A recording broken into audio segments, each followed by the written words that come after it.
Hello, Cornerstone. This is Pastor Roger. It is Monday, March 30th, and this is just a quick devotional thought and word of encouragement for our church family. I'm sure most of you either watched or read about the President's update yesterday indicating that the guidelines for social distancing are going to be pushed out another month, at least to the end of April. And I can just tell you that was not the news that we were looking for at the Baker House last night. I'm guessing that's not the news you were looking for either. Really a discouraging situation to be in, and we might be tempted to think, Lord, what are you doing, and how long is this going to last? This is a dark, difficult time. When will this end? Thankfully, we were reminded on Sunday by Pastor Kelly as he was teaching us through Psalm 138 that the Lord is sovereign, so he's in control of all things, and he has the authority to accomplish his purposes, and he's perfectly wise, which means he always has the best goals and he always has the best means of accomplishing those goals. It was Charles Spurgeon who said that God is too good to be unkind. He's too wise to be mistaken.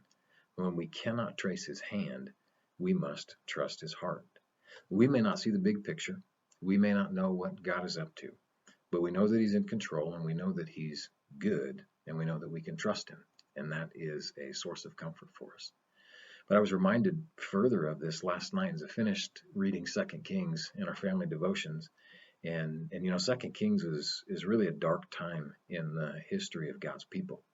If we go all the way back to Deuteronomy 28, just before God's people went into the promised land, the Lord warned them, if you turn away from me and turn to idolatry, I will remove you from the land. I'll raise up another nation that will come in and conquer you and take you away. And 2 Kings is really the unfolding of how that comes to fruition. Sure enough, God's people turn away from him. They turn to idolatry. And by the time we get to the end of 2 Kings, the northern kingdom of Israel has already been conquered by Assyria and taken into captivity and scattered. And now God has raised up Babylon to come against the southern kingdom in Judah. And Babylon comes and Jerusalem falls. And God's people, what's left of God's people, are carried into captivity in Babylon. And now this is a very dark time for God's people. And they have to be wondering, Lord, what are you doing? And how long is this going to last? And God, how are you keeping your promises? You see, they knew that God promised that he would bless the nations through Abraham's offspring. And they knew that God promised David that one of his descendants would sit on the throne forever as the shepherding king. How's God going to do that now? Well, what's interesting is the way the 2 Kings ends with a little hint of a future hope. Listen to how the author finishes the last paragraph of the last chapter. In the 37th year of the exile of Jehoiachin, king of Judah, in the year Evil-Merodach became king of Babylon, he released Jehoiachin from prison in the 27th day of the 12th month. He spoke kindly to him and gave him a seat of honor higher than those of the other kings who were with him in Babylon. So Jehoiachin put aside his prison clothes, and for the rest of his life ate regularly at the king's table. Day by day the king gave Jehoiachin a regular allowance for as long as he lived. Now this is interesting. This is interesting because if they hadn't been conquered by Babylon, Jehoiachin would have been king in Judah. That means Jehoiachin would have been king in David's line. You see, at the end of this chapter, right during this dark period, the Lord whispers how he is faithful and will not forget the line of David. And he makes the king in Babylon favorably disposed to the king that would be in David's line.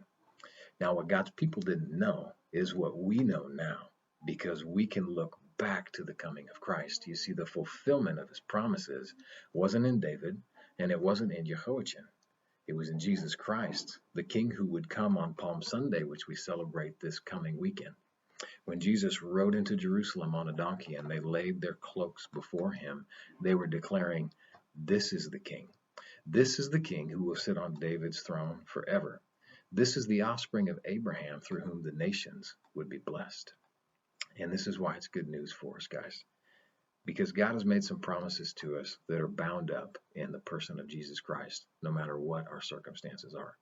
We may be going through dark times, but God has promised that he'll never leave us or forsake us, that he'll finish the work that he began in us and see it to completion. He's promised that he's made an end of our sin because of the sacrifice of Christ. He's promised that his righteousness counts as ours because Jesus lived a perfect life as our representative.